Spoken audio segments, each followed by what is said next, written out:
Vamos começar. Olha, é o seguinte, se vocês tiverem qualquer reclamação em relação a som, a barulho, em relação à qualidade do áudio, da imagem, da velocidade da internet, se está dando crack, se não está dando crack, anotem e repassem não só para mim, mas para a coordenação do curso também, tá bom?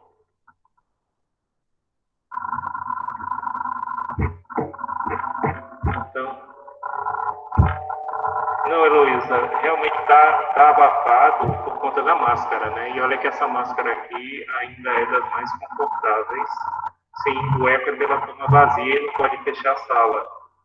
Eu esqueci, eu tenho um microfone, eu tenho um fone de ouvido com microfone. Aí eu acredito que ele fique melhor, mas eu acabei trocando. Eles são parecidos, esse aqui não tem microfone, aí ele está capturando pelo microfone. Deixa eu ver aqui.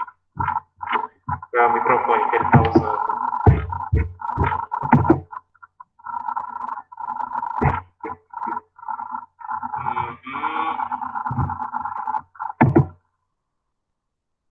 Não, pessoal, infelizmente isso aí foi a instituição determinou que não só eu, mas todos os professores têm que seguir esse sistema, têm que vir ministrar aula aqui na instituição, entendeu? Isso aí é uma questão que eu não posso criticar. Não posso dizer para vocês, assim, minha posição em relação a isso. Eu sou empregado da instituição, né? Mas, assim, todos os professores estão obrigados, independente do número de alunos que tenham optado por presencialidade pelo regime remoto, a vir ministrar. Inclusive, a professora Manu passou ainda agora aqui, né? Então, é isso. Agora, é claro, o que vocês podem e devem fazer é notar a questão da qualidade do áudio. Boa noite, Matheus. A questão da transmissão, da velocidade da conexão. A conexão parece que é o que está funcionando bem, muito bem, obrigado. Aqui a sala de vocês, eu acredito que caberia toda a turma. Pela disposição. Vocês já tiveram aula com algum professor assim aqui, a partir daqui, não? Ainda não, esse é o primeiro. Pronto, deixa eu ver a câmera para vocês verem como é que está. Essa sala aqui é a C206. É bem grande. Aqui não está quente. Alguns professores falaram a questão da máscara, que eles não estão acostumados, e vocês também. Mas a gente vai falar devagar. Quando for às 8 horas, eu vou dar um intervalinho, e aí eu vou tomar água e trocar de máscara, né? O que é interessante é que, vou falar baixo, no curso de Direito, e estou gravando, né? Teve alunos que optaram pela presencialidade, vários, minoria, mas vários. E agora o pessoal está querendo voltar para o regime de novo. E a reitoria não está querendo deixar, não. Não. Sim, se você escolher a opção do professor, tem a opção, mas os alunos têm, né? A opção é do aluno. Se você escolher um, agora vamos ver como é que vai ficar isso. Boa noite, Miriam. Como é que vai ficar isso? Se vão permitir que eles requeram, né? E aí é questão de reitoria. Do mesmo jeito que vi aqui, não é questão de coordenação, é decisão institucional. E vocês não podem perguntar, né? Isso aí, aliás, isso aí é uma coisa que a reitoria toma, não é a coordenação. Agora, claro, você tem toda a legitimidade para falar em relação à qualidade da transmissão, tudo isso. Bom, pessoal, hoje basicamente o que a gente vai fazer é o seguinte: eu vou terminar o ponto 5 e vou passar para vocês fazer uma pequena revisão em cima da prova. Acho que vocês já viram, a prova já está lançada no sistema, mas não está acessível. Eu fiz isso para deixar vocês ansiosos. Então, e aí a gente vai terminar. Deixa eu dar uma olhada aqui. Eu tinha parado aqui. Sim, essa conexão é a cabo, viu?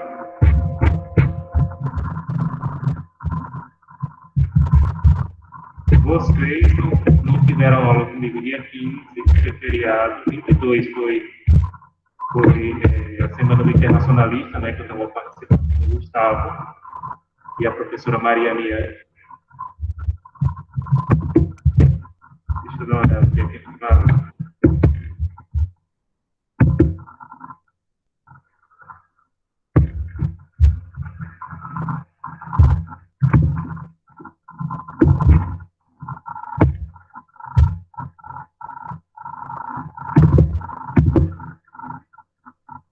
Vou dar uma olhadinha aqui.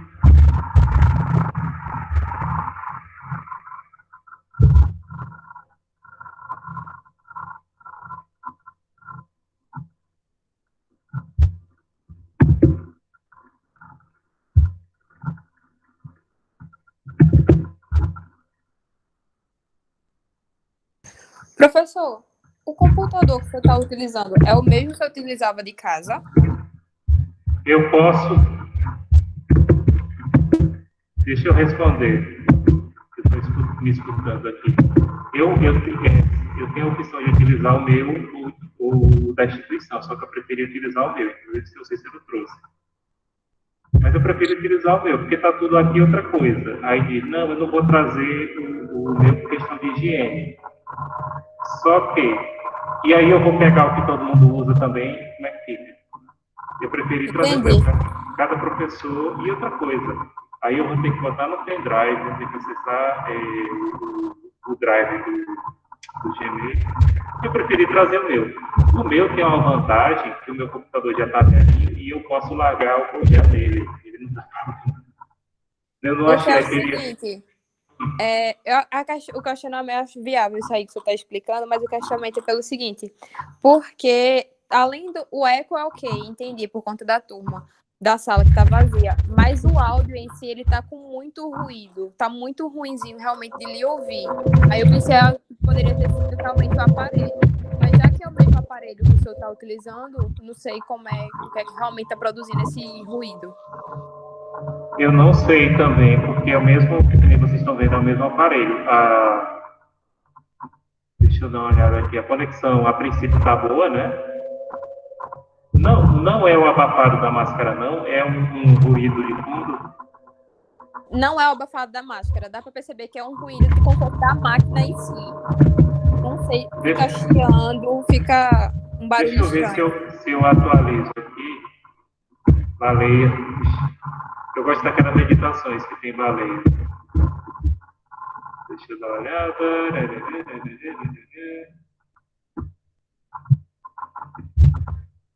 Áudio.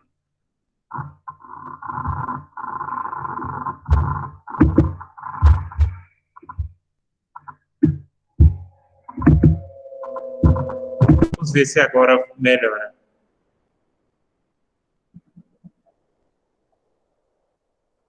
Para mim, melhorou.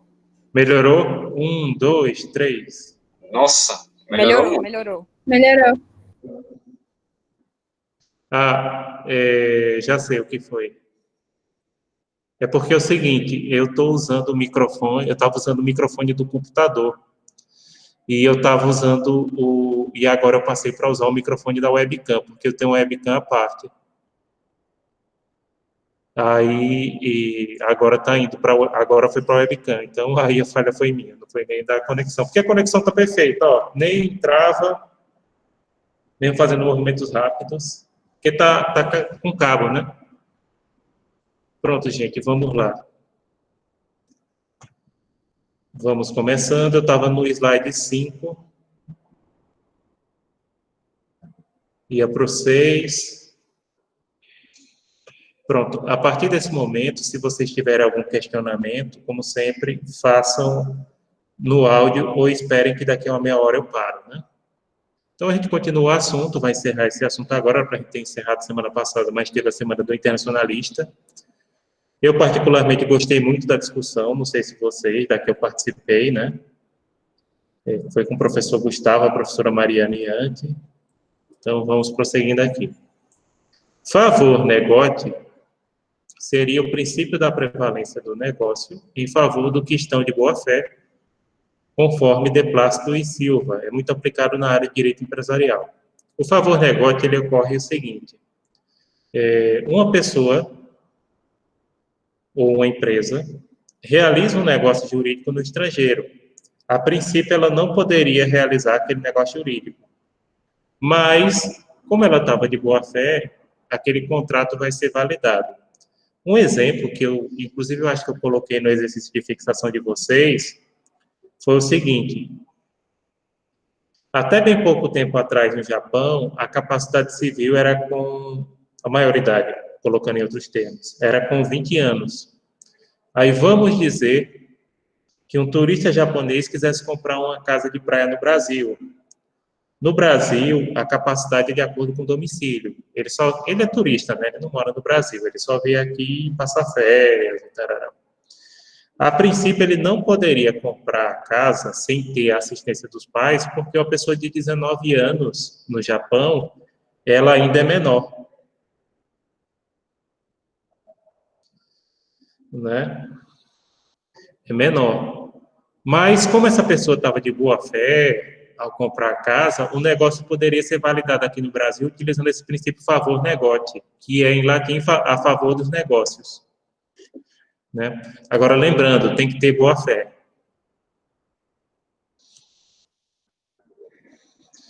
Prélèvement do francês, perdão, inglês, pelo amor de Deus. Tirar antes ou arrecadação é um instituto que visa beneficiar o nacional, em certas circunstâncias, em desfavor do estrangeiro. Esse instituto também é conhecido como lei imperfeita, vários autores chamam de lei imperfeita, né? Por dar mais benefício aos nacionais. Um exemplo disso é no próprio LINDB aqui do Brasil, que diz que a legislação brasileira poderá ser aplicada nas sucessões para beneficiar os filhos ou cônjuge do falecido, se a lei brasileira for mais benéfica. Então, aqui é um caso de prélèvement ou lei imperfeita. É mais usado o termo lei imperfeita, né? Mas prélèvement também é um sinônimo. Bom, pessoal, o artigo 10, como eu estava falando, parágrafo 1º da LINDB, da Lei de Introdução às Normas do Direito Brasileiro, ela traz um caso de prélèvement, que eu tinha citado, né? Ao estabelecer que a sucessão de bens estrangeiros no país será regulada pela lei brasileira em benefício do cônjuge ou filhos brasileiros, nesse caso, quando a lei brasileira for mais favorável. O prélèvement, ele é muito parecido com o favor negotiate, né? Porém, o prélèvement é mais abrangente e se aplica principalmente em relação ao direito civil, enquanto que o favor negotiate é mais para relações empresariais.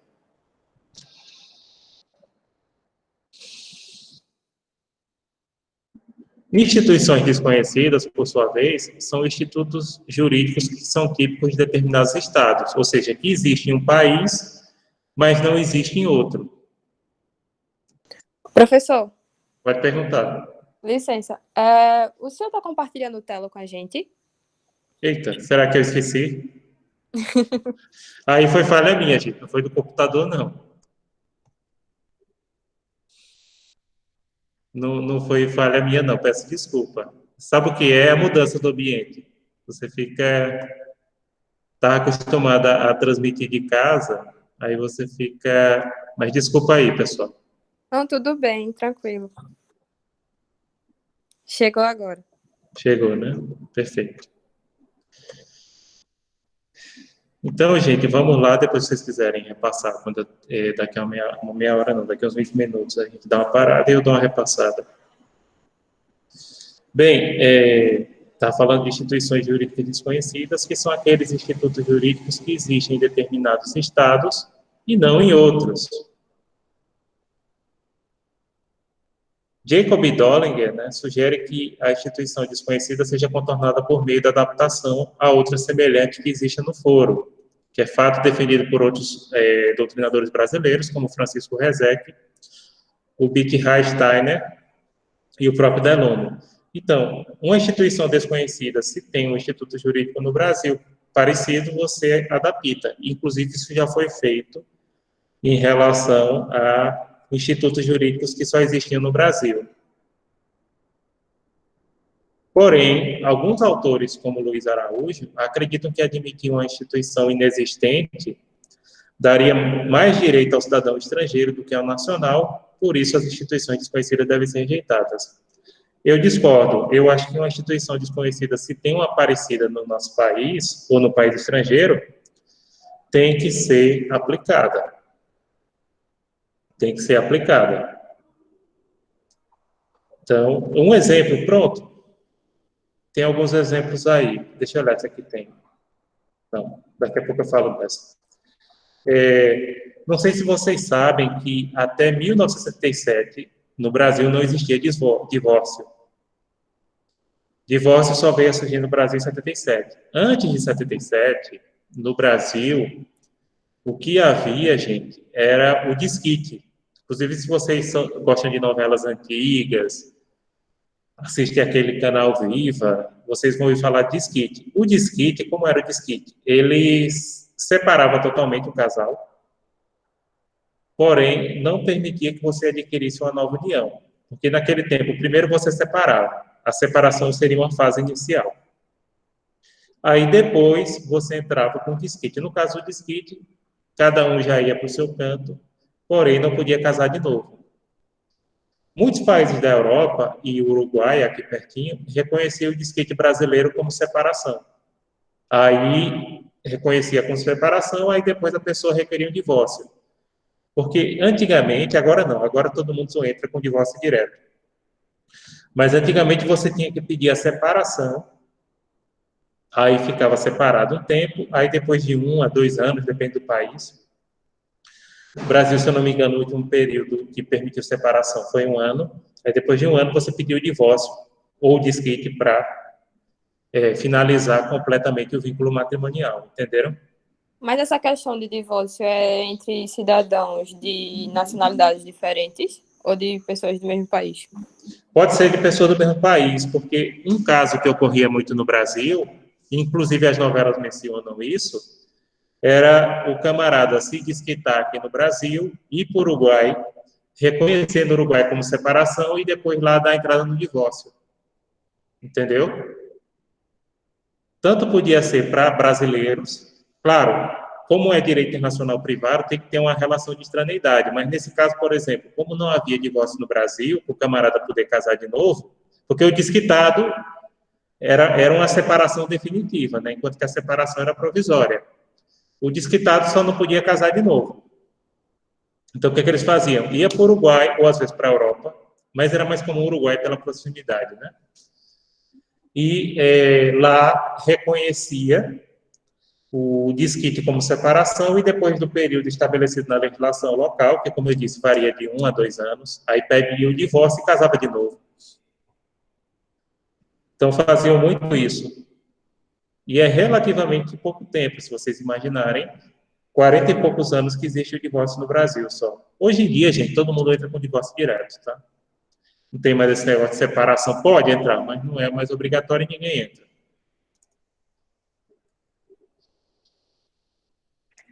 Instituições abomináveis. Instituições abomináveis são institutos incompatíveis com a ideia de justiça, repugnando a consciência média, que detesta esse termo, consciência média, dos chamados povos civilizados, como a escravidão, a poligamia e a morte civil. Instituições abomináveis geralmente são rejeitadas no direito internacional privado, ou seja, você só aplica naquele país que tem ela, como a escravidão, na época que tinha, né? Você sabe que o Brasil foi um dos últimos países a abolir a escravidão. A poligamia é um homem com várias mulheres, que existe ainda nos países muçulmanos, embora é minoritária, tá? Todo mundo aponta isso. Inclusive as pessoas que eu conheço que são de países muçulmanos. Pouca gente tem muitos esposos ou esposas, né? E a morte civil, eu não sei se eu já expliquei para vocês como era. É o seguinte, a pessoa era condenada à pena de morte e entre o período que você estava aguardando a execução da pena, que você ficava no corredor da morte, é como se você já estivesse morto civilmente, ou seja, não poderia mais comprar, vender nada, praticar mais nenhum ato. Hoje em dia, mesmo os países que têm pena de morte, como os Estados Unidos e a China, não existe morte civil, tá? Ou seja, enquanto você tem vida, você pode praticar atos jurídicos, vender bens, etc. Claro, com as limitações que a lei estabelecer, mas não é considerado civilmente morto.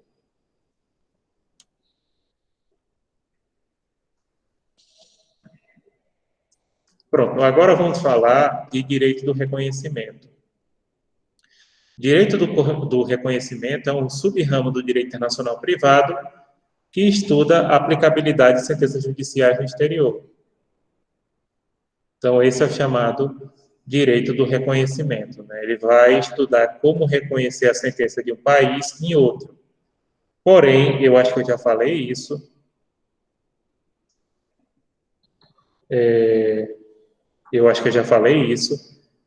tem uma perspectiva que é a questão do seguinte: sentença internacional de organizações internacionais não precisa reconhecer, tá? Desde que o Brasil faça parte daquela organização internacional, como, por exemplo, a Corte Interamericana de Direitos Humanos, a Corte Nacional de Justiça de Haia, então não precisa reconhecer, tá?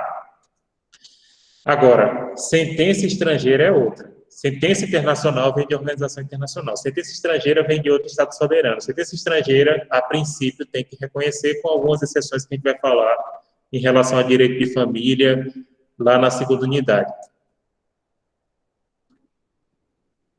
Existem algumas teorias para reconhecimento da eficácia de uma sentença estrangeira. Aí lembre, não esqueçam disso. Sentença estrangeira é a sentença emitida por um juiz de outro Estado soberano.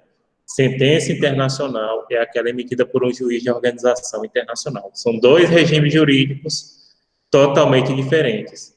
Sentença internacional, se o país fizer parte daquele tribunal internacional, não precisa reconhecer. E se não fizer, ela é inexistente. Porque um Estado, ele só se submete a um tribunal internacional se ele fizer parte da organização que o mantém. Então, são as principais teorias para reconhecimento da eficácia de uma sentença estrangeira. O comitia gentium, ou cortesia internacional, defendida pelos estatutários holandeses do século XVIII. Essa não é muito boa, não, essa teoria. Essa teoria diz que você reconhece simplesmente por uma questão de cortesia, um favor que você faz ao reconhecer uma sentença de outro país. Gentileza, entenderam? Comunidade de direito, Savigny, essa ideia de Savigny é naquela perspectiva de que os estados, eles fazem parte de uma comunidade que reconhece mais ou menos os mesmos princípios jurídicos, né? E que, portanto, se uma sentença é válida em outro país, os outros países que seguem e que fazem parte dessa comunidade de direito e que seguem os mesmos princípios também devem reconhecê-la. Direitos adquiridos. Aí é uma perspectiva bem liberal, essa questão de direitos adquiridos. A sentença, ela explicaria o direito adquirido por uma parte. Direito adquirido é aquele que você se incorpora ao seu patrimônio, entenderam? Não é direito adquirido, não é só bens, não. Direito adquirido, por exemplo, pode ser um período que você contribuiu, pagou uma contribuição para um órgão público de previdência, aí você adquire o direito de se aposentar, entenderam? Então, direito adquirido não é só no sentido de você pagou por um bem e você vai receber. Qualquer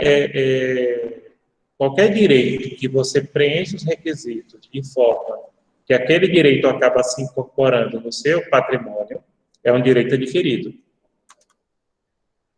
Então, se você adquire um direito em um país, está um pouco até dentro da perspectiva de Savigny. O outro país, como é seu patrimônio, você tem o direito a reconhecer em outro país. Porque, da mesma forma, você pode transferir o seu patrimônio de um país para outro, claro, pagando tributos, etc. Né? Tem toda essa questão de pagamento de tributos, mas, a princípio, restaria esse direito.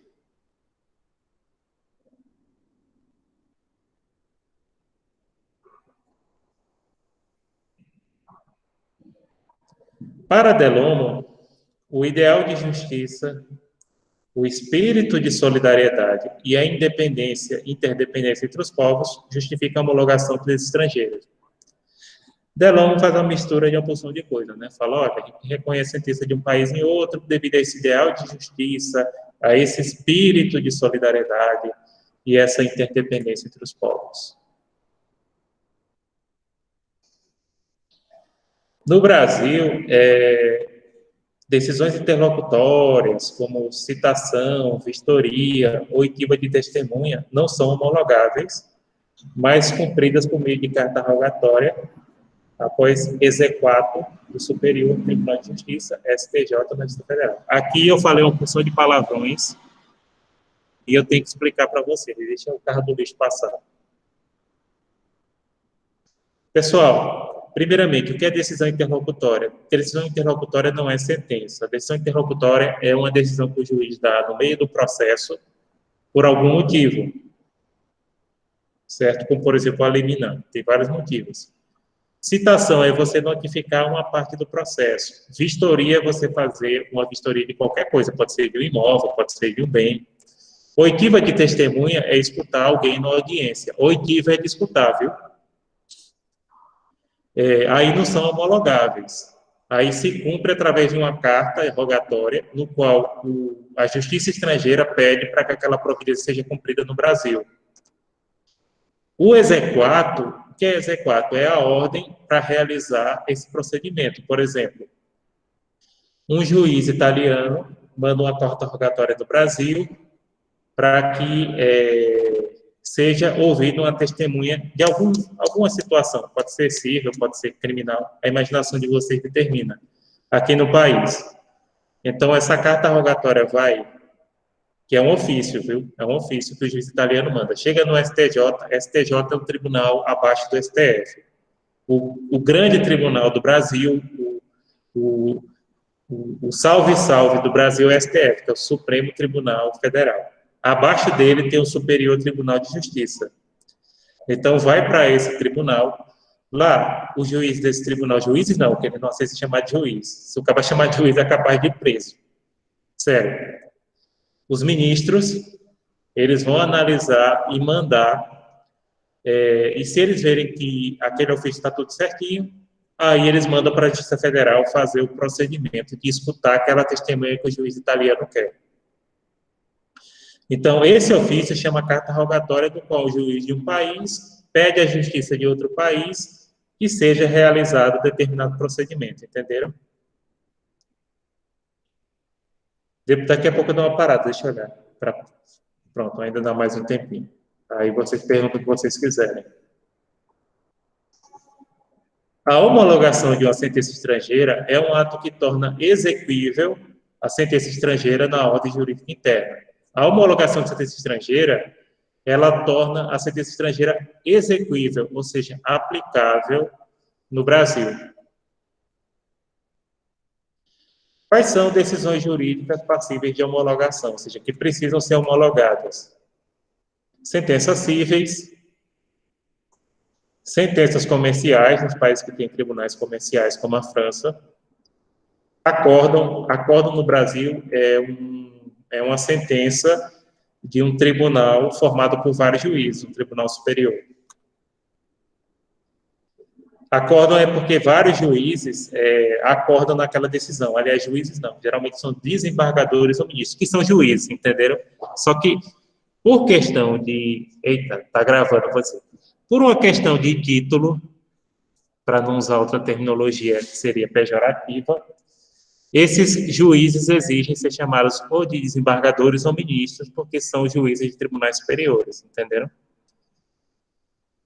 Então, a sentença deles não é chamada sentença no Brasil, é chamada acórdão, porque eles acordam com aquela decisão, eles entram em acordo para fazer aquela decisão. Tem um juiz aqui na SES, que é professor Maru, que é uma figuraça, e é muito conhecido em Caruaru, que ele diz que acorda porque esses desembargadores e ministros já são velhinhos, aí eles ficam dormindo, né, na cadeira, aí chega lá, acordam.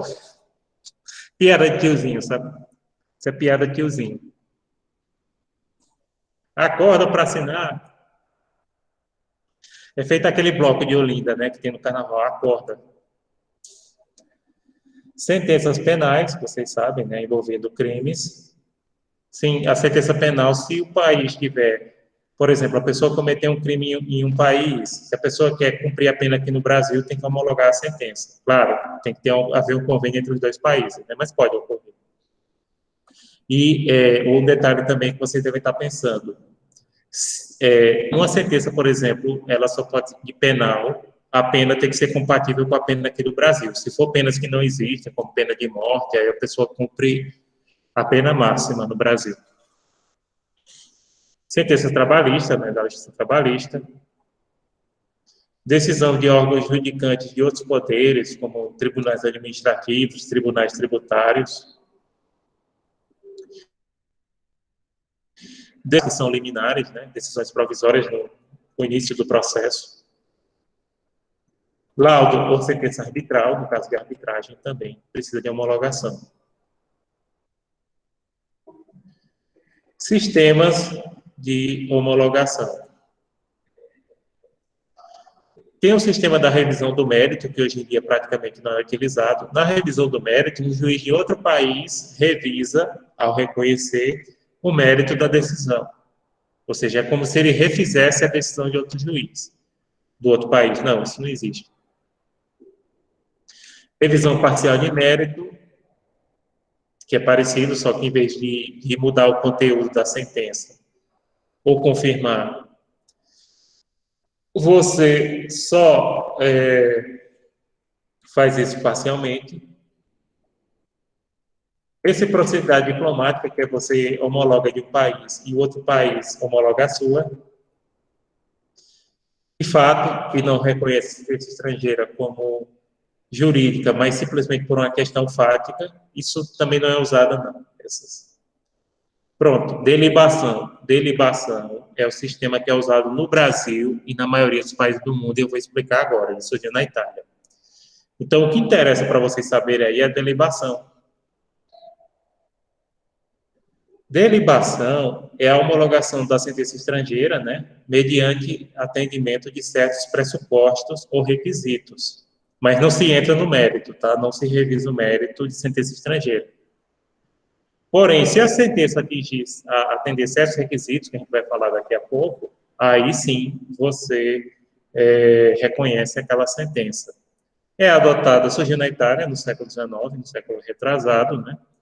É adotada no Brasil e predominantemente no mundo inteiro. Principalmente nos países do nosso sistema jurídico, que é o civil law. Não esqueçam isso jamais, pessoal. Existem os dois grandes sistemas jurídicos no mundo. O common law, que é dos países anglo-saxônicos e é baseado no costume, e o nosso civil law, que é baseado na lei escrita. Então, não esqueçam. No Brasil, apenas o Superior Tribunal de Justiça é o órgão competente, STJ, né, que é um tribunal abaixo do STF, é o órgão competente para a homologação de sentenças. Pronto, agora a gente vai falar dos pressupostos para homologação de sentenças estrangeiras no Brasil. Primeiro, a sentença deve ter sido emitida por juízo competente. Juiz competente é o juiz que deve julgar aquela causa. A competência aí, do ponto de vista do direito, não é no sentido que o juiz trabalha bem, não, tá? Porque isso aí até motivo que isso aí tem até uma piada sobre isso, que eu não vou contar, que é outra piada de tiozinho. Que eu já não gosto de contar piada de tiozinho, já contei uma hoje, né? Então, o juiz competente é o juiz que deve julgar aquela causa. Porque toda ação, pessoal, que você ingressa na justiça, tem um juiz competente, que é o juiz que deve julgar aquela causa.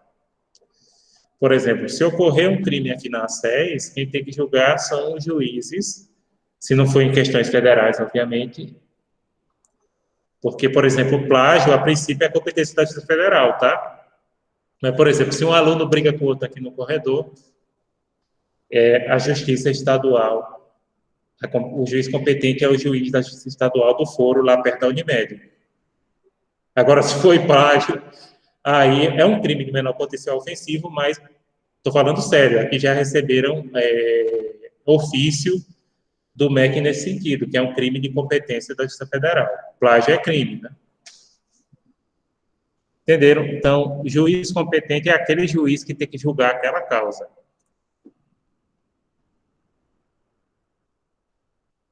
Devido à citação das partes ou verificação da revelia, porque todo mundo tem um processo na justiça, você tem que ser notificado, ou seja, citado. Citação é isso, é você notificar, né?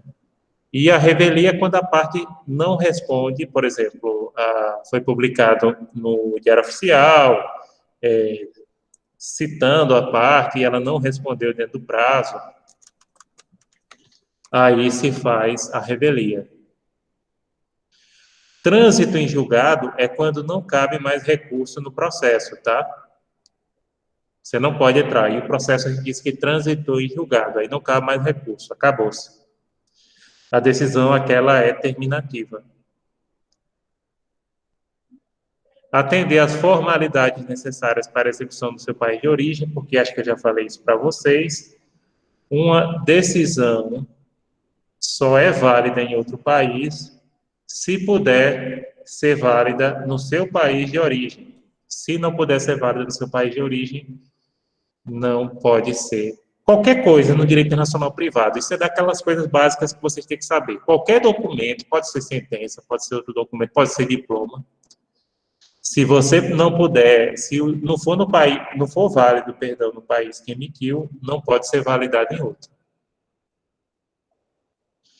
Tradução por intérprete autorizado. Pronto. Se for em língua estrangeira, tem que ser traduzido por intérprete autorizado e eles cobram uma fortuna. A última vez que eu paguei, eu acho que eu paguei paguei R$70 por folha. Aí foi traduzir meu diploma. Aí traduziu a frente e o verso. O verso do diploma, se vocês já viram, não sei se algum de vocês tem diploma ou já viu algum diploma, tem quase nada escrito. É só as observaçõezinhas. Aí cobrou 140, 70 na frente, que tem a informação, e 70 no verso. O ritual da homologação, pessoal, ele pode se iniciar de duas formas. Primeiro, através de requisição diplomática, ou seja, os diplomatas dos países encaminham aquela sentença para ser homologada, ou através do requerimento do interessado, que é uma das partes do processo. Então, tanto os diplomatas dos países podem encaminhar o processo de homologação de sentença, quanto fazer isso através do própria pessoa interessada em reconhecer aquele documento. Não se caracteriza litispendência a simultaneidade entre o processo de homologação de sentença e uma lide na justiça brasileira sobre o mesmo fato. Contudo, se a sentença for homologada primeiramente, o processo litigioso deve ser extinto. O que é litispendência? Quando você tem dois processos sobre o mesmo assunto ao mesmo tempo. A regra é que quando você tem dois processos sobre o mesmo assunto ao mesmo tempo, um deve ser extinto.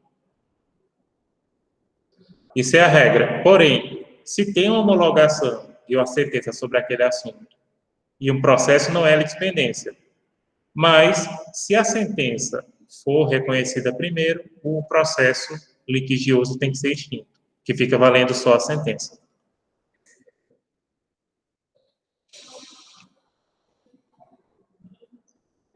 Pronto. Antes de terminar, deixa eu perguntar aqui. Pronto, está faltando um.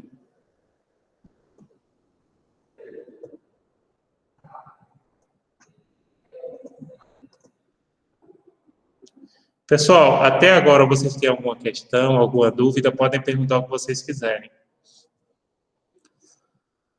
Como eu falei, eu ia parar uma meia hora para perguntar se vocês tinham alguma coisa, mas assim, eu vou dar um intervalinho só de, a gente pode marcar 10 minutos para tomar água, 8 horas, né? Ou seja, daqui a 21 minutos. Vocês têm alguma pergunta? Oi? Explicar de novo a diferença de lei, jurisprudência, essas coisas. Explico. Eu ainda fico um pouquinho embolada. Pronto. Qual é a diferença que você quer saber? Lei para jurisprudência? Essa aqui confunde mais. Alô? Essa mesmo. Pronto, deixa eu explicar. Lei é a norma escrita. Tá? Qualquer norma escrita você pode chamar de lei. Qualquer um. Jurisprudência são as decisões dos tribunais. São aquelas decisões reiteradas dos tribunais. O nosso sistema jurídico chama Civil Law, ou direito romano-germânico. No Civil Law, o mais importante é a lei escrita. Não é que ele não use as outras fontes, como a jurisprudência, etc. Mas o mais importante é a lei escrita. Apesar que cada vez mais a jurisprudência tem uma importância. O outro sistema jurídico que tem no mundo, os dois principais, claro que existem outros muçulmanos, etc. Mas esses são os dois principais. O outro sistema jurídico é o Common Law, que é o sistema jurídico dos países anglo-saxônicos, e esse sistema jurídico, o mais importante, não é a lei escrita, é a jurisprudência. Jurisprudência são as decisões dos tribunais. Tá? Doutrina. O que é doutrina? Doutrina é a literatura, é a obra dos principais autores sobre determinado tema. Tá certo? Isso a gente chama de doutrina. Em RI e também em Direito Internacional Público, doutrina é outra coisa. Doutrina é linha de atuação política, entendeu? Inclusive, internacionalista no direito, eu sou internacionalista no direito, eu não sou formado em RI, mas eu sou internacionalista, porque eu sou estudioso do direito internacional, entendeu? Então, para os internacionalistas, doutrina do público, né? Doutrina é, como eu estou falando para vocês, é a obra dos principais autores. Não é uma linha de atuação política, tá?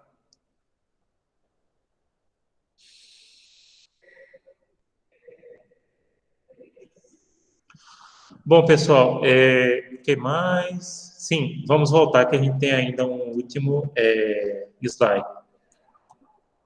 E aí eu queria falar sobre a prova de vocês.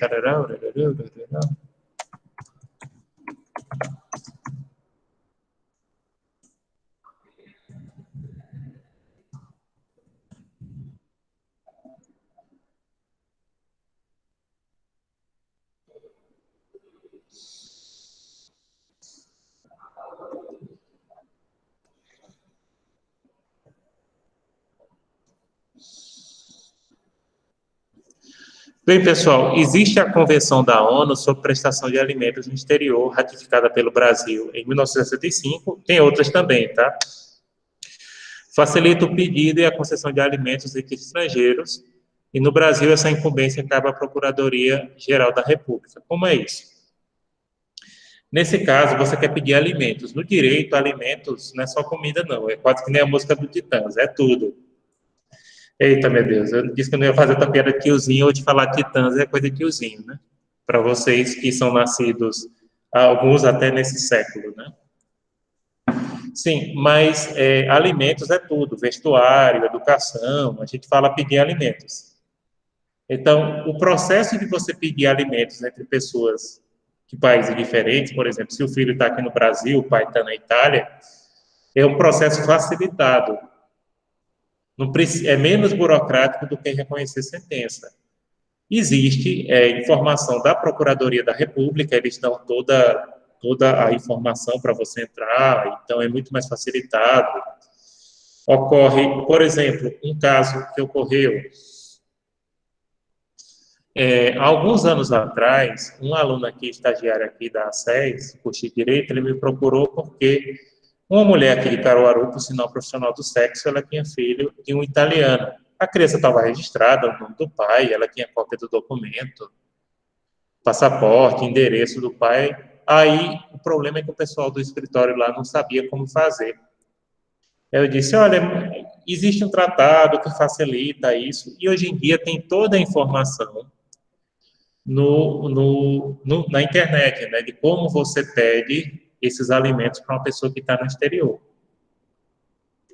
Então, hoje é muito fácil. Daqui a pouco eu vou colocar no chat de vocês explicando como é essa questão de concessão de alimentos para pessoas que estão no exterior, entendeu? Ou pedir ou conceder. Eu vou colocar.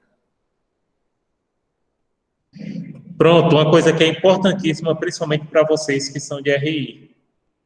No ano de 2016, o Brasil ratificou a Convenção de Haia sobre eliminação da exigência de legalização de documentos públicos estrangeiros.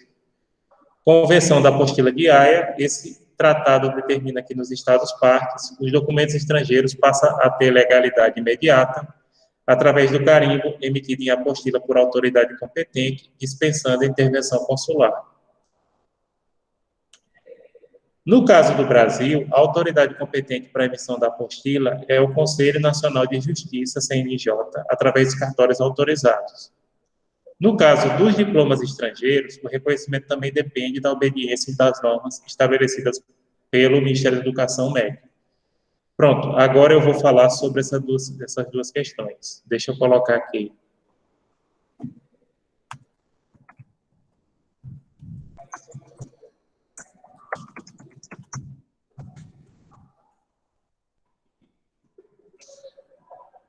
Pronto, eu vou colocar o link para vocês, primeiramente, em relação à prestação internacional de alimentos, né?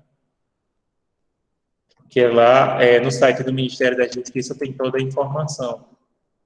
E, como eu disse, segue um processo facilitado. Pronto. Esse primeiro link que vocês podem acessar do site explica como é esse processo de você prestar alimentos no exterior. Isso vale tanto para brasileiros que querem pedir alimentos de pessoas, por exemplo, o pai está no exterior, etc., quanto vice-versa, viu? De pessoas de lá para cá. Agora, tem que ser dos países, obviamente, que ratificaram esse tratado. Tem que ser dos países que fizeram a ratificação do respectivo tratado. Aí. Ô, professor. Oi, pode perguntar. Você falou agora sobre a questão de pai estar no exterior, no que diz respeito aos alimentos. No caso, seria para eles mandar, no caso, se eu moro com a mãe no Brasil, meu pai mora no exterior, para ele mandar algum benefício para mim, eu preciso entrar em contato com o governo, é isso? Exatamente. O processo é mais simplificado do que homologar a sentença. Nesse link, informa como são os procedimentos, entendeu?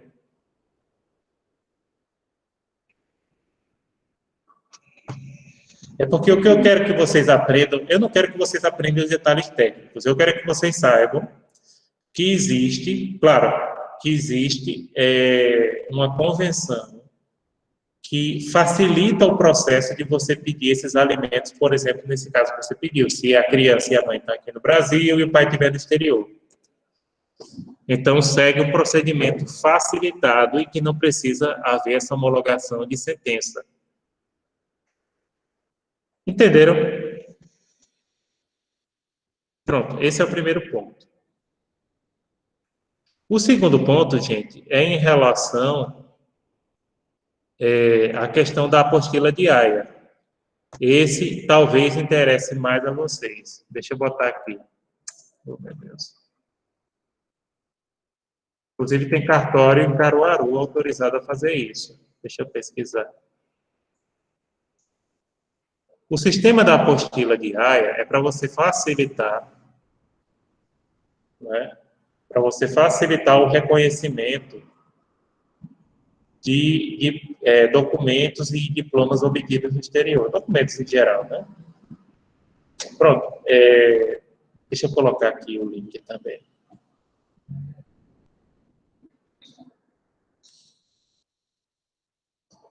Pronto, esse link informa essa questão da Convenção da Apostila, que facilita o reconhecimento que o Brasil aderiu há pouco tempo. Acho que foi em 2016 ou foi em 2018, foi um ano assim, né, que o Brasil aderiu a essa convenção. Antes, como é que você fazia para reconhecer documentos obtidos no exterior? Você tinha que dar o carimbaço no consulado lá, né, você tinha que fazer isso, e depois vir e carimbar aqui nos consulados daqui. Agora, por metade do serviço, você precisa carimbar do país que emitiu o documento nas autoridades públicas e chega aqui o cartório faz um apostilamento. O que é apostilamento? Eles colocam um anexo com a tradução, com toda a questão do documento e colocam em apenso, em anexado, junto ao documento que você quer reconhecer e carimbam, enfim, e fazem a legalização. Agora, no Brasil, alguns cartórios, inclusive aqui em Pernambuco e no interior de Pernambuco, podem fazer esse documento. Antes, não, você precisava ir fazer uma via crucis e ir de consulado em consulado para fazer esse reconhecimento, pessoal. Então, era extremamente complicado, custava muito mais para você reconhecer documentos obtidos no exterior, tá? Agora ficou facilitado. Por exemplo, deixa eu passar um alquinho. Estou naquela, né? Só passando álcool direto. A minha mão vai ficar... Mas eu comprei um álcool próprio para passar nas mãos. Tem um para passar na mesa e um para passar na mão. E tem um lencinho também.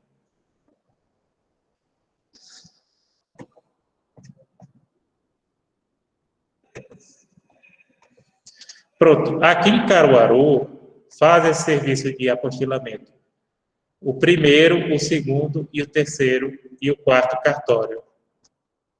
Faz esse serviço para você reconhecer documentos obtidos no exterior. Então, você, por exemplo, o diploma, claro que tem que atender também as questões, as normativas do MEC. Mas legaliza na autoridade do país que emitiu e quando chega aqui, entrega na mão do cartório. Tem alguma cidade de vocês, se vocês querem ver, eu posso olhar aqui se tem cartório que faz esse trabalho na cidade de vocês. Me diga uma cidade aí. Oi? No caso, ele só realiza esse apostilamento se tiver um tradutor autorizado, não? E o cartório tem essa pessoa? Porque, assim, eu tenho um documento dessa maneira, reconhecida pela questão... Eita, agora você pegou. Porque eu não sei se o cartório faz, se o cartório vai exigir, deixa eu olhar aqui, a tradução ou se o próprio cartório já junta. Já faz o serviço, entendeu? Uhum. Deixa eu dar uma olhada aqui. Eu tenho um documento assim, aí vem dizendo lá que tem uma pessoa, um tradutor oficial, para traduzir todo o documento e depois é que é feito o apostilamento. Mas eu não sei se no cartório, a dúvida é essa, se no cartório em si tem essa pessoa responsável por isso, se lá dá para fazer tudo. Deixa eu dar uma olhada aqui. Eu acho que depende do cartório.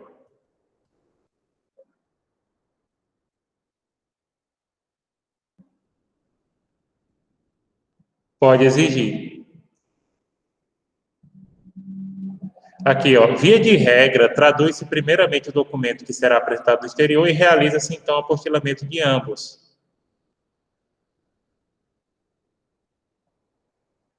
O caso de tradutor, aqui em Pernambuco, os tradutores, tem a relação dos tradutores juramentados aqui de Pernambuco. Deixa eu lhe mandar, é a JUSEP. Eu vou colocar aqui no chat também. Agora, eu não duvido que o cartório tenha. Entendeu? Eu não duvido. Mas, assim, não é obrigação deles, pelo que eu vi aqui. Pronto, esse é o portal da JUSEP, que é a junta comercial, que tem a relação dos tradutores. Aí você procura pelo idioma, etc., né? Árabe só tem um. Alemão tem 7, espanhol tem 10, francês tem 15, inglês tem 34, italiano tem 8, japonês tem 2, mandarim tem 1 e árabe tem 1. Esses são os tradutores que estão legalizados em Pernambuco. Eles têm fé de ofício, entendeu? Como se fosse o dono do cartório. Agora, eu acho que esses cartórios que são autorizados, eles devem ter contato com o tradutor. Aí a pessoa que sabe, se a pessoa quer levar traduzido ou se já quer fazer com o tradutor. É bom entrar em contato com o cartório. Entendeu? Deixa eu olhar cidades de Pernambuco que tem cartórios que fazem esse trabalho. Araripina, Arco Verde, Camaragibe, Carpina, Caruaru, Garanhuns, Goiânia, Jaboatão, Lagoa do Itaenga tem, Limoeiro, Coricuri, Paudalho, Paulista, Petrolina, Recife, Salgueiro, Surubim. São esses os lugares que tem cartório que faz a apostila. Mais alguma pergunta, gente?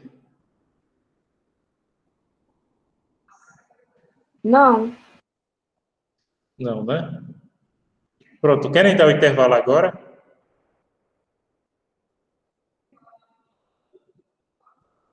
A gente Pode. marca. Pode Oi? ser. Pronto, vamos marcar 10 minutos? Tá certo? Não, já tá me dando, para dizer a verdade, já estou naquela coisa. Já tá vencendo a bateria. Então, vou dar um intervalinho 8h05, a gente volta. Vou deixar aqui, não vou encerrar o link, não.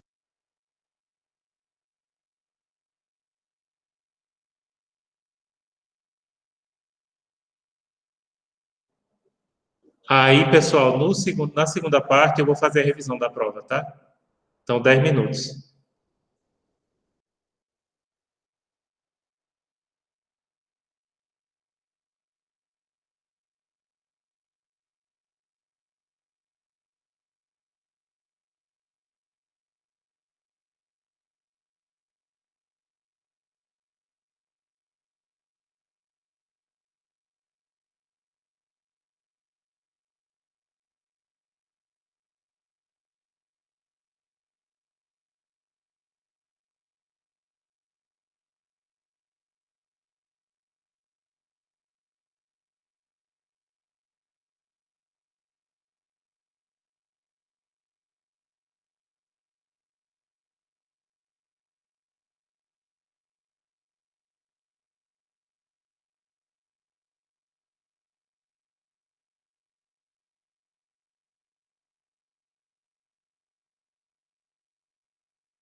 Olá, pessoal. Vamos de volta.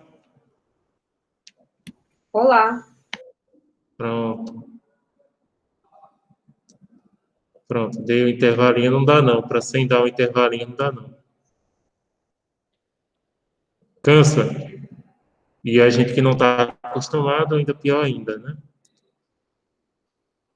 Deixa eu só perguntar. Essa máscara, vocês escutam melhor com a outra ou com essa? Porque aí eu já sei o modelo que eu vou priorizar. A diferença é muito pouca, Muito mas eu acho que a outra tá um pouquinho melhor. Mas a diferença é muito pouca, eu acho que tanto faz, realmente. Pelo menos para mim, tá. Eu acho que é. certo. Pronto. Perfeito. A outra é mais confortável, a outra é de malha. O pessoal estava dizendo que a melhor máscara é aquela cirúrgica descartável, só que eu não gosto muito. Não é nem tanto pelo custo, eu até achei relativamente barata. Mas realmente eu prefiro de pano. Bom, pessoal, vamos lá. O que é que a gente vai fazer agora? Primeiro, perguntar, vocês têm alguma dúvida mais do ponto 5? Tem mais alguma coisa que vocês queiram perguntar? Não, Acho que tá tranquilo. Pronto, então vamos falar da revisão para a prova. Como é que vai ser a prova de vocês, né? Primeiramente, eu vou seguir a mesma metodologia. Eu sei que tem alguns alunos que não estavam conosco no semestre passado, mas eu vou seguir uma metodologia parecida. Ou seja, dou 5 questões para que vocês respondam 2. Essas questões, pessoal, elas têm que ser respondidas dentro de um limite de 5 a 15 linhas, com fonte Arial, tamanho 12, espaço simples. Enfim, tem na própria prova a formatação que eu exijo para vocês utilizarem. E aí, essa formatação tem que ser respeitada. Você pode dizer, professor, mas eu só tenho um celular, eu não estou com notebook, meu notebook está quebrado, está no prego, enfim. Vocês podem editar isso no Google Docs, que vocês podem acessar do celular, ou até baixar o Office, que eu não sei se vocês sabem, mas vocês podem usar o Office através, através do e-mail institucional da SES. Que às vezes tem aluno dizendo, professor, eu estou sem o Office, como é que eu faço? Pronto, pode usar o e-mail institucional da SES.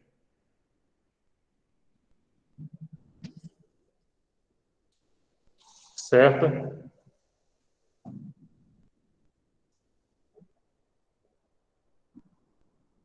E sim, aí vocês têm que responder 2 questões. Deixa eu mostrar uma prova do semestre passado. A prova não é idêntica, mas é bem parecida.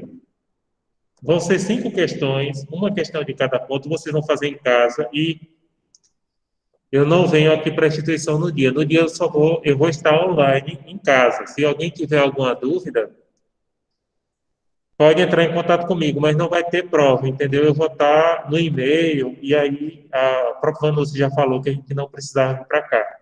Que eu vou estar corrigindo as outras coisas, né? E aí eu fico de casa. Mas, se vocês tiverem algum problema, vocês podem mandar e-mail, WhatsApp para mim. E eu digo mais, eu respondo até mais fácil e-mail do que o WhatsApp. Eu respondo, tal. Tem o grupo de vocês. Vocês sabem que eu respondo. o senhor vai liberar essa prova de hoje a 8? Uhum. Aí vocês têm que responder de hoje a 8, às 18h30, e vocês vão ter até às 22 horas de quarta-feira, que vai ser o quê? Vai ser 6 ou 7? 7. Eu vou liberar a prova de vocês dia 6, 18h30, terça-feira. E vocês têm que responder até o dia 7, 22 horas. Se vocês perderem um prazo por menos de 24 horas, pode mandar para mim um e-mail explicando por que perdeu e pedir outra prova. Só que essa outra prova segue a mesma sistemática, só que não tem escolha de questões. E o conteúdo é outro. Se passou mais do que 24 horas, aí tem que pedir a segunda chamada nos termos do regimento institucional. Entenderam? Pronto. Agora eu vou passar para vocês a prova. Vou explicando aqui o que é que eu quero em cada questão.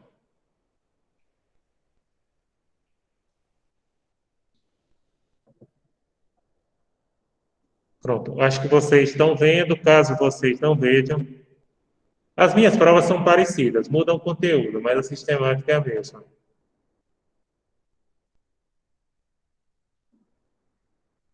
A primeira questão de vocês vai ser sobre o ponto 1, Introdução ao Direito Internacional Privado, Conceitos e Aspectos Históricos. Bem, pessoal, é o seguinte. Nessa primeira questão, vocês vão ter que analisar. Primeiro, toda questão tem um textinho. Esse textinho não é enfeite. O que é que vocês vão fazer com esse textinho? Usar a teoria para explicar esse textinho. Então, nesse caso aqui, por exemplo, esse textinho tem a ver com a história do direito internacional privado. E eu vou ler o textinho. A velocidade com que novos muros foram construídos é um sinal da prosperidade que reinava em Florença, a cidade que havia se tornado o principal centro da Toscana, com uma população de cerca de 30 mil habitantes em crescimento contínuo, graças à chegada de novos migrantes do campo. A comuna, portanto, iniciou um período de paz, durante o qual a situação econômica da cidade continuou a crescer. Os comerciantes começaram a se organizar em associações corporativas, comerciantes de arte, a partir de 1182. Seguindo o exemplo da Associação de Cavaleiros, que se multiplicou e se espalhou para além da região. Por volta da virada do século, Florença havia se tornado um centro econômico internacional, com os operadores nas principais feiras do Ocidente. O desenvolvimento da economia chegou a um ponto tão alto. Em poucos anos, as associações se multiplicaram entre as outras categorias de comerciantes e artesãos. A cidade ainda conserva alguns edifícios que serviram como sede das corporações. Geralmente, eles são os edifícios que datam do século XIV, como a sede da Associação de Lã, construída em 1308 através da reforma de altura existente. About Florence, a história de Florença. Nesse caso, pessoal, o período tem a ver com o surgimento das cidades, estados e repúblicas da Itália, no qual houve grande desenvolvimento do direito internacional privado, principalmente através do trabalho de pessoas como Bartolo. Na prova, vocês teriam que detalhar isso melhor, falar desse período que é retratado na questão, explicar a contribuição desse período para o direito internacional privado. E aí, um detalhe importante. Na prova, gente, vocês devem responder as questões utilizando suas próprias palavras. Não é permitida a citação direta, só a citação indireta. Citação indireta é aquela no qual, com as suas palavras, você menciona e explica o que o autor que você pesquisou quis dizer. Isso é a citação indireta. Tá? Então, não pode fazer citação direta, ou seja, você copia literalmente. Só pode fazer citação indireta e tem que ser com a própria redação. Se tiver, apesar que isso não ocorreu com a turma de vocês, ocorreu com outras turmas, né? Se tiver questão de prova igual ou parecida, a resposta, que você vê aqui ter sido copiado, que é muito comum, apesar que RI eu não tenho muito esse problema não, tem mais em direito, não vou mentir. O aluno, ele pega o seguinte, pega a resposta do colega, muda a primeira frase e o resto é igual.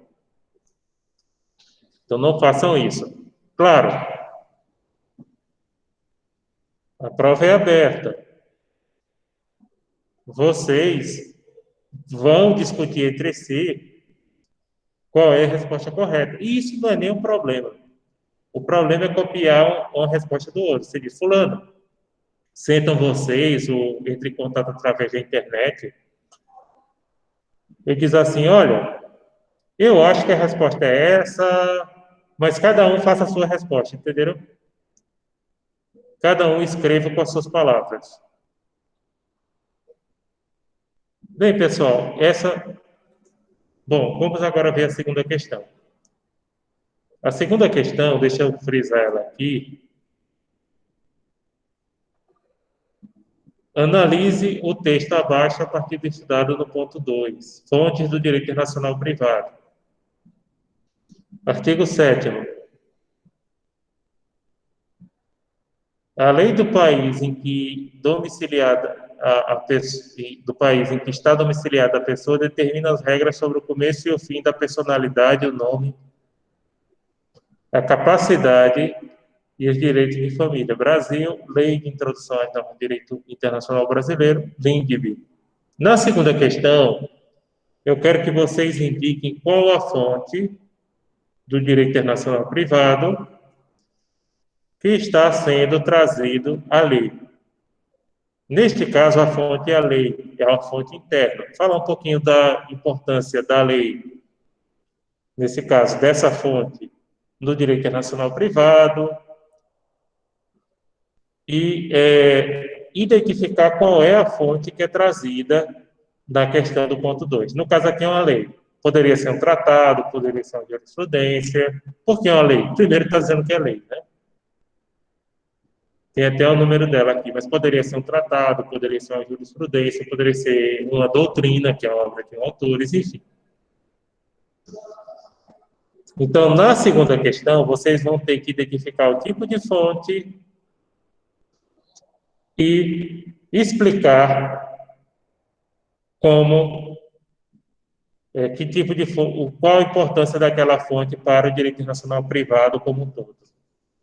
O professor, Pode perguntar. aí no caso é para explicar a importância desse tipo de fonte para o direito internacional privado, nesse caso, citando, por exemplo, lei em geral, jurisprudência em geral, e não aquela, digamos, aquela lei específica que está sendo ali relatada, certo? Certo.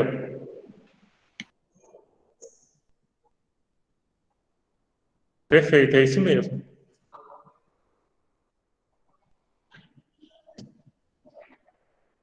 Perfeito, é isso mesmo. Então, isso na segunda questão. Na terceira, questão é do ponto 3, teoria de qualificação. Essa questão, inclusive, caiu no exercício de fixação de vocês, né? Que é o artigo 43 da Lei de Introdução ao Código Civil Alemão de 1984. Que seria o seguinte, artigo 43, direitos reais. Os interesses em propriedade são regidos pela lei do país no qual a propriedade está situada. Então, nesse caso aqui, a teoria de qualificação aplicada é a lex causae, que é aquela que determina o direito estrangeiro, né? Que se estabelece o seguinte: os interesses em propriedade são regidos pela lei do país no qual a propriedade está situada, então se indica, obviamente, que é aplicada a lex causae, porque se remete a outro país. Então, imagina o caso do alemão que tem uma casa de praia na Espanha.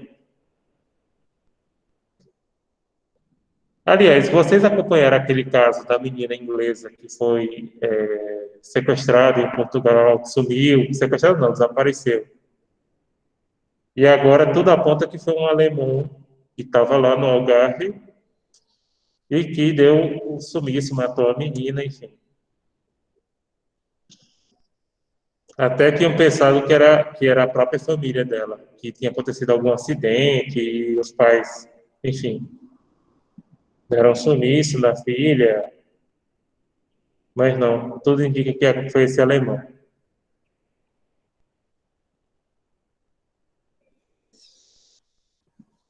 Pronto, isso no ponto 3. Então, no ponto 3 tem que indicar a teoria de qualificação, só precisa vocês abordarem duas, que a maioria dos autores, tem alguns autores como Dollinger colocam três. Quase todos os autores no mundo, pessoal, colocam duas teorias de qualificação. Ou lex fori, que é a lei nacional do juiz que está julgando a causa, ou a lei estrangeira, que é a lex causae. Ou causa, dependendo da pronúncia do latim que vocês queiram utilizar. Eu não sou latinista.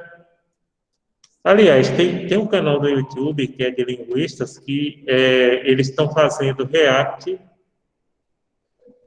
de, por exemplo, pega uma pessoa que fala italiano, um que fala português brasileiro, um que fala espanhol e alguém que fala latim. E aí, para ver se consegue conversar entre si. O pior é que consegue. Bem interessante. Eu estava assistindo, eu gosto de idiomas, né? Mas o purismo aí da pronúncia latina não me interessa muito, não. Bom, pessoal, a quarta questão é do ponto 4, seguindo a sequência, né? Que aí vão ser os elementos de conexão. Então, eu vou colocar uma legislação estrangeira.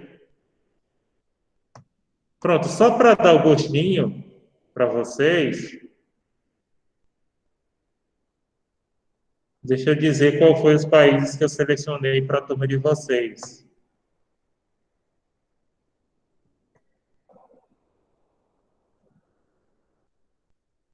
Argélia e Chile. Aqui eu botei a Alemanha, né, nessa prova dessa turma.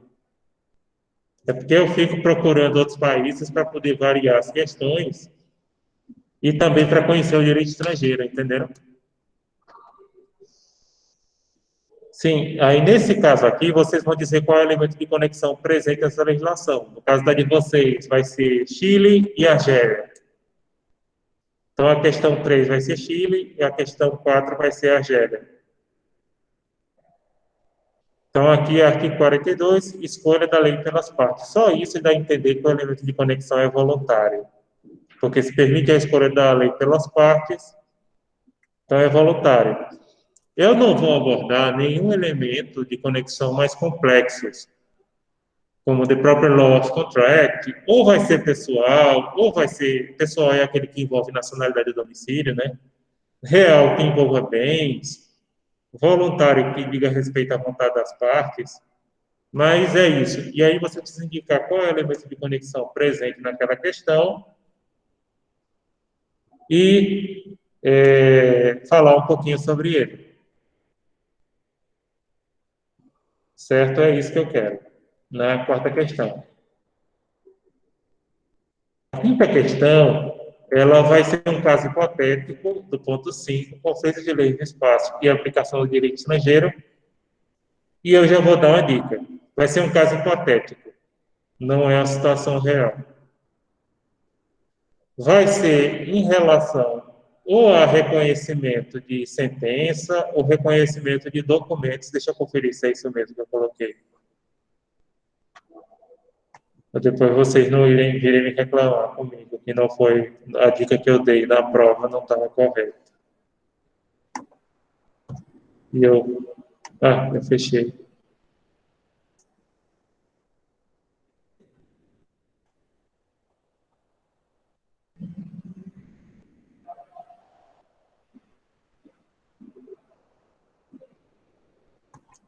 O reconhecimento de sentença, o reconhecimento de documento obtido no exterior. Foi esse assunto que eu falei por último. Daí vocês vão ter que explicar como seria o reconhecimento naquelas condições, seja de sentença, ou seja do diploma, tá? Então, seria mais ou menos isso que eu queria que vocês fizessem na prova. Como eu disse, A prova de vocês podem responder com mais de 24 horas. Vai ter. Pronto, eu vou deixar 18h30 de terça. Vocês vão poder responder até quarta, 22 horas. Não percam o prazo, tá? Se perderem menos de 24 horas, entre em contato que eu mando outra prova, diferente, mas e só com duas questões. Não tem opção de escolha. Em relação à opção de escolha, gente, só deixa eu tirar aqui que Professor, o seu áudio está cortando. A imagem dele travou também.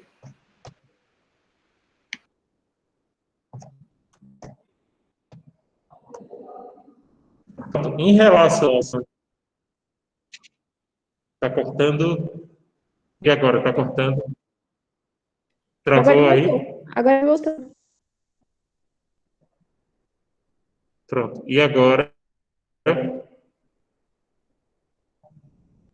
Normal. Alô? Agora escutam? Dá Tá para Acho normal que foi agora. no corrimento de tirar a prova.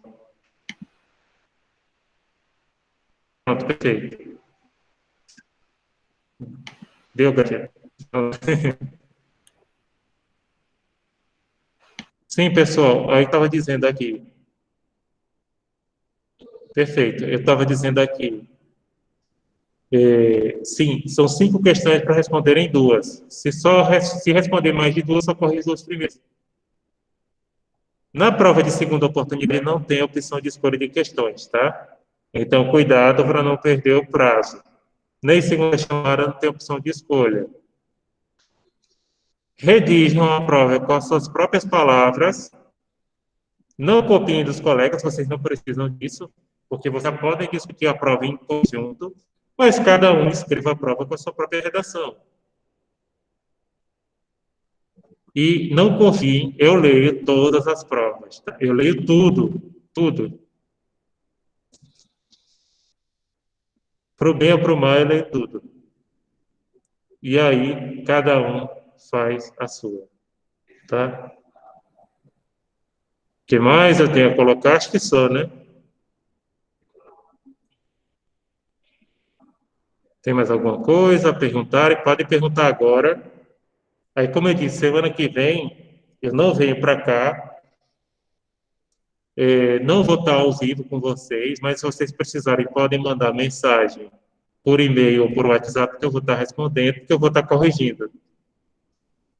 Não necessariamente a de vocês, que até não venceu, mas as outras, entendeu? Provas e trabalhos. É isso que eu vou fazer enquanto aí tiver. Não, eu tenho uma dúvida. Posso entrar em contato com o professor? Pode, perfeito. Eu respondo. O que mais, gente? Sim, aí hoje, para entregar o seminário, acho que foi César que falou comigo. Era para pedir, era só para o pessoal do primeiro e segundo grupo. O grupo 3 e 4 vai entregar na segunda unidade. Metade da turma entrega agora e metade da turma entrega na segunda. Segunda unidade, né? O que mais, gente? Tem mais alguma pergunta?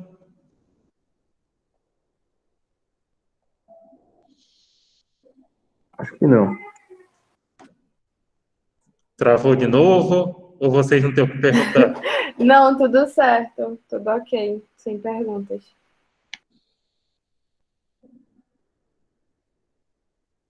Tem não, né? Então, tranquilo, gente. É isso. É isso. Eu fico à disposição de vocês. Semana que vem vocês podem entrar em contato comigo, se precisarem, né? Vou estar online. E é só. Fizemos o início desse retorno, mesmo que vocês estejam em casa, mas a instituição ela tem, né, essa perspectiva de que a gente deve voltar aos poucos e de uma certa forma para a gente se habituar. Então, tranquilo, fico à disposição de vocês com qualquer coisa. Então, vamos encerrar por hoje, né? Tá ok. Ou vocês querem ir até 10 horas? Eu geralmente em casa eu começo mais tarde por conta da minha filha. Aqui eu tenho que chegar no horário, tem que bater o ponto, né? Aí a gente vai ter que começar mais cedo. Em casa o problema é a menina, né? Que ela dorme mais ou menos aquela hora. E eu também tenho que ajudar minha esposa, eu lavo a louça, aquelas coisas que a gente tem que fazer em casa, né? É por isso que eu começo geralmente mais tarde.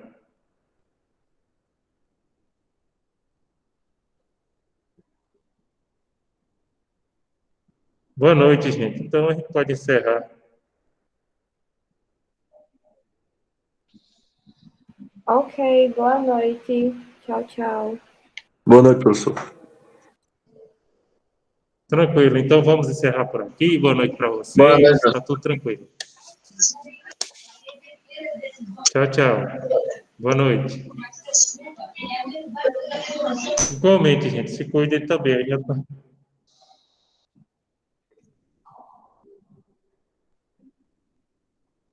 Boa noite.